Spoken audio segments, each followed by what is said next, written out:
أعوذ بالله من الشيطان الرجيم. بسم الله الرحمن الرحيم.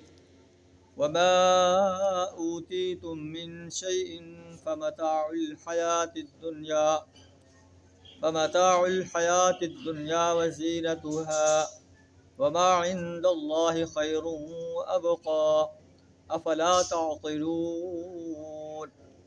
أفمن وعدناه وعدا حسنا فهو لاقيه كمن متعناه متاع الحياة الدنيا ثم هو يوم القيامة من المحضرين.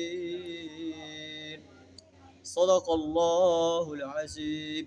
سورہ القصص آیت نمبر 60 اور 61 آپ کے سامنے تلاوت کی. ان آیات کے اندر اللہ تعالیٰ ارشاد فرما رہا ہے وما اوتیتم من شیء فمتاع الحیات الدنیا.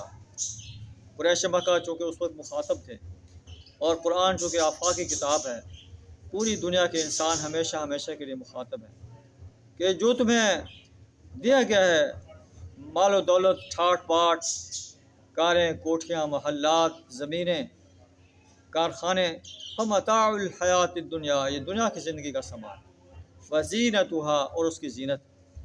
یہ چند روزہ زندگی ہے، 50 60 سالہ، 100 سالہ. آخر کار جو ہے تم نے اس دنیا کو چھوڑ کر جانا ہے اور یہ تمہاری ٹھاٹ باٹ، تمہارا مال و دولت یہیں رہ جائے گا. لیکن اگر تم اسلام کو قبول کر لو، اللہ کی وحدانیت، اللہ کے رسول صلی اللہ علیہ وسلم کی رسالت، یوم حساب پر ایمان لے آؤ، تو اللہ جو تمہیں قیامت کے روز جنات عطا فرمائے گا، باغات عطا فرمائے گا جن کے دامن میں نہریں بہتی ہیں، جن میں ہر وہ چیز ہوگی جو انسان کا دل چاہے گا. وما عند اللہ خیر وابقا، جو کچھ اللہ کے پاس ہے وہ بہتر ہے، باقی رہنے والا ہے. دنیا جو ہے اس کا دنیا بھی فانی ہے، اس کا ساز و سامان بھی فانی ہے. افلا تعقلون، کیا تم عقل سے کام نہیں لیتے؟ افمن وعدناہ وعدا حسنا، بھلا وہ شخص جو ہے جس سے ہم نے اچھا وعدہ کیا ہے، فہو لاقیہ، اور وہ اسے پانے والا ہے. ایمان و عمل صالح کے بدلے جنت کے باغات کا وعدہ کیا ہے، وہ اسے پانے والا ہے. کیا وہ اس شخص کی طرح ہو سکتا ہے؟ کمم متعناہ متاع الحیات الدنیا، جسے ہم نے صرف حیات دنیا کا سر و سامان دیا ہے اور وہ ایمان لانے والا نہیں ہے، اللہ کے ساتھ کفر کرنے والا ہے، شرک کرنے والا ہے، اللہ کے ساتھ بغاوت کرنے والا ہے. تو ایسا شخص جو ہے اس صالح انسان کے برابر نہیں ہو سکتا جو دنیا کے اندر ایمان اور عمل صالح کے ساتھ اپنے آپ کو راستہ کرنے والا ہے.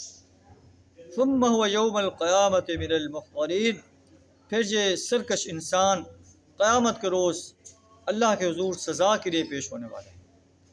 تو آئیے ہم بھی آج اپنا محاسبہ کریں، کیا ہم اپنے آپ کو ایمان اور عمل صالح کے ساتھ آراستہ کر رہے ہیں، یا ایسے ہمارا زبانی دعویٰ ہے ایمان اور عمل صالح کا اور عمل ہمارا جو ہے اس کے برعکس ہے. ہم دنیا میں اتنے غرق ہو گئے ہیں کہ صبح سے لے کر شام تک دولت کمانے کے نشے میں سرشار رہتے ہیں، اللہ کے احکامات کی پرواہ نہیں کرتے، اللہ کے احکامات کو پامال کرتے ہوئے ایک سرکش اور باغی انسان کی حیثیت سے اپنی زندگی گزار رہے ہیں.